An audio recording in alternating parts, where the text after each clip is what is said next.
Right. The single most important advance for humanity in recent decades has been, without question, the invention of the internet. The World Wide Web has made us all so much smarter and connected to each other. I'm a real believer. Back in the day, nobody knew anything.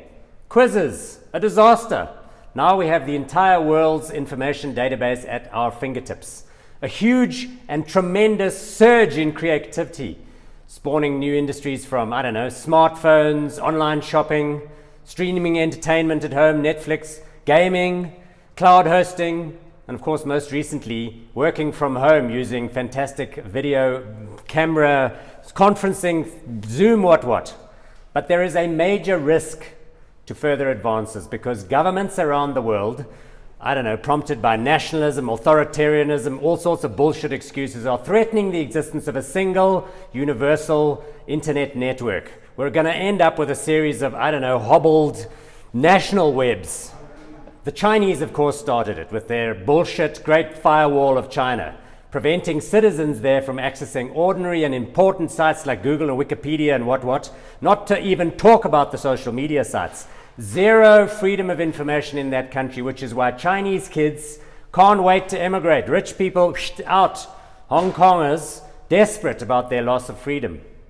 Europe, of course, has similar, privacy rules like the right to be forgotten and all that sort of stuff.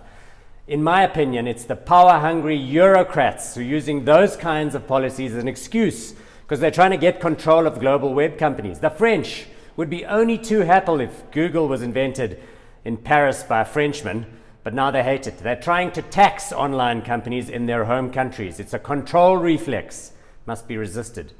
There are much, much worse examples, of course, of internet repression in tin pot dictatorships around the world. Right now in Belarus, the internet's been switched off by Lukashenko because of protests about the recent election that was neither free nor fair. We've seen similar disgraceful moves in Iran, Russia, Ethiopia, Myanmar.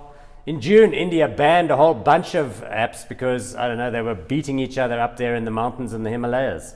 Turkey, last month, routine offender, giving themselves laws with powers to control what can be posted on social media. Screw that. Now, of course, the USA has joined the fray. Previously a bastion of free speech and individual rights, Trump's America is now obsessed with his mission to short-circuit and undermine anything from China. Why? Because they're number two. These bans on TikTok and WeChat come from this jingoistic reflex tendency. Sure, maybe TikTok tracked users' data without allowing them to opt out, but so what? Fix that. Why do you have to kill off an innocuous service that is being enjoyed by hundreds and millions of creative young users? It's not just efforts to control what's on the web, it's also the pathetic attempts to mess with the infrastructure and networks that power the internet. Once again, Trump administration trying to keep out Chinese equipment makers like Huawei, now pushing other countries not to use China's undersea cables. And Europe and the US fighting about where European users' data is stored. It's all nonsense, all Trojan horse behavior in my view.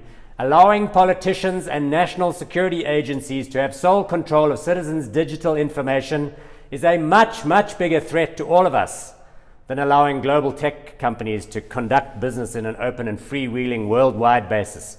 Personally, I'd rather that Apple and Google and Facebook had my data. I got much more confidence in them than in a bunch of government authorities. What about you? Here in South Africa, we've got plenty of problems too. Our current government has got dictatorial tendencies. That much is clear. Just look at the relish with which they've gone about imposing all sorts of ridiculous COVID-related rules upon us. Our telecoms regulator, ICASA, is one giant and useless sloth with thousands of employees who do nothing. The National Department of Communications, even worse. They keep coming up with stupid white papers that go nowhere. Meanwhile, mobile phone operators in this country have been waiting for over a decade for the sale of spectrum needed to expand their services. We're ruled by idiots. So what can we do, ordinary netizens of the world? Well, first of all, stop voting for authoritarian assholes. What about we start with that?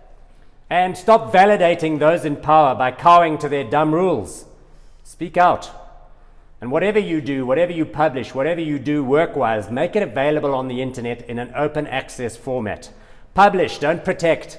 Create, I don't know, democratic mechanisms of circulation and distribution. Put your archive of written material online for free and see what comes of it. You might even get some messages from some interested parties.